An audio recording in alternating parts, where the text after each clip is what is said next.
Now one of Meghan's favorite outlets has unleashed a harsh critique of her jam. But what could be so wrong with a simple jar of jam that sparks such fire? Meghan Markle has been hit with a string of scathing reviews from U.S. media for her new jam, with one beloved publication describing it as slimy and viscous, a bit like baby food. The comments left readers wondering if sweetness had soured into disappointment. The Duchess of Sussex unveiled the initial items from her lifestyle brand as ever on April 2nd, featuring a $14, 11 pounds, raspberry spread presented in a charming keepsake box. With this launch, anticipation was high, but the first taste soon stirred more questions than joy.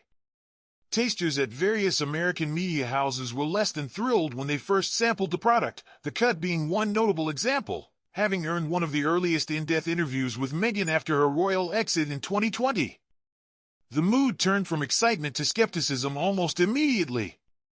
The magazine had 12 staffers sample the jam, and their reviews were mixed. Features writer Emily Gould remarked, "I was put off by the texture. It's slimy and viscous, a bit like baby food.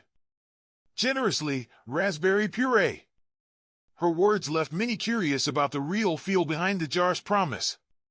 Features editor Catherine Thompson added, "I wouldn't pay $14 for this. Its consistency is a little too thin for my taste. You really wouldn't be able to spread it on toast." Such criticism stoked doubts over the jam's practicality on a morning toast. The Cut's senior writer E.J. Dixon didn't hold back either. "It sucks. It's like something you'd see at the toppings bar at a frozen dessert place, not a jam that stands on its own. I would argue that not only is Bon Maman far superior, but so is Smucker's. Very disappointing. I thought she'd be better at making jam than podcasting, but clearly not." His blunt opinion left a sting that echoed in every mouthful imagined. Some colleagues mentioned it was too runny and too sweet, while Deputy Editor Jen Ortiz offered a more upbeat take. "Is there such a thing as a bad raspberry jam? I like how runny this one is. And I loved her show. Sue me." Her playful defense made one wonder if taste truly is in the eye of the beholder. Other U.S. outlets joined the chorus of critique. The New York Post's food critic Steve Quazzo noted, "It tastes like the same kind of raspberry spread / jam / jelly / preserve that you can buy in any supermarket in the United States. It tastes fine. Raspberry jam always tastes fine. There's nothing unique about this." His remarks hinted at a lost uniqueness in a crowded market. The paper's editor Zachary Cusson was equally critical, complaining that it has a really high acid profile, making it completely unenjoyable. Such a comment raised eyebrows about whether the tartness overshadowed the jam's intended delight. Meanwhile, Yahoo's entertainment team voiced their letdown. Reporter Susie Byrne explained, "The jam has been called runny. The as-ever description says it's supposed to be. It's a fluid texture so it can be drizzled, spread, poured, and that was a complaint in our Yahoo Kitchen taste test, but it went beyond that." One staffer summed it up with a curt bad taste, bad texture, bad memory. Another added, "It's acidic." A third even wondered, "Did we get a bad batch?"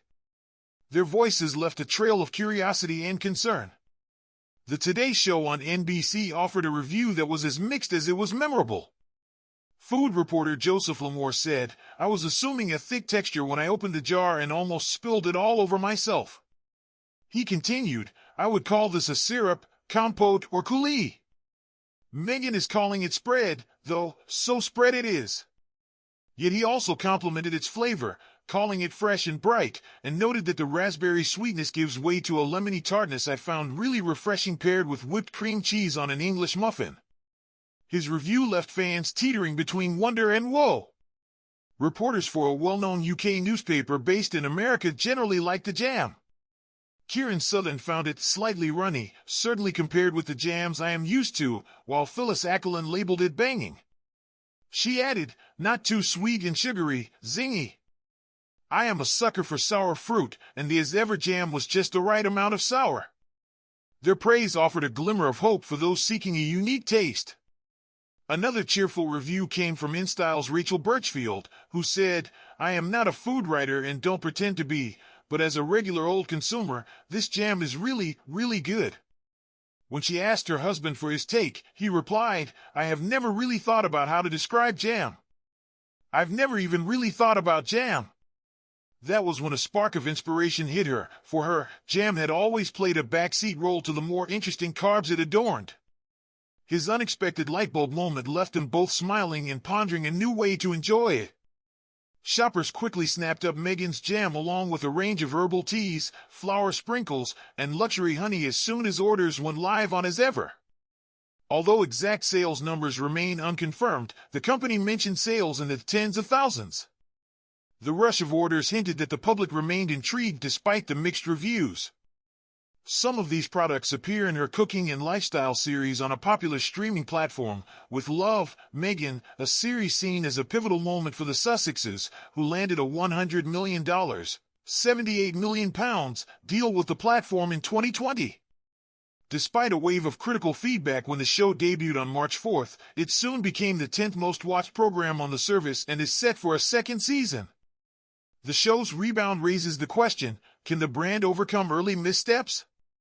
In a bold new move, the Duchess dropped the first episode of her podcast, Confessions of a Female Founder, on a well-known media network this Tuesday. The podcast adds another layer to her public persona, leaving audiences eager to hear more. As Ever has captured attention worldwide, and Meghan even joined forces on social media with actress Gwyneth Paltrow in a video aimed at quelling rumors of a feud between her brand and Paltrow's wellness company. This unexpected alliance prompted viewers to wonder what the next chapter in this story might bring.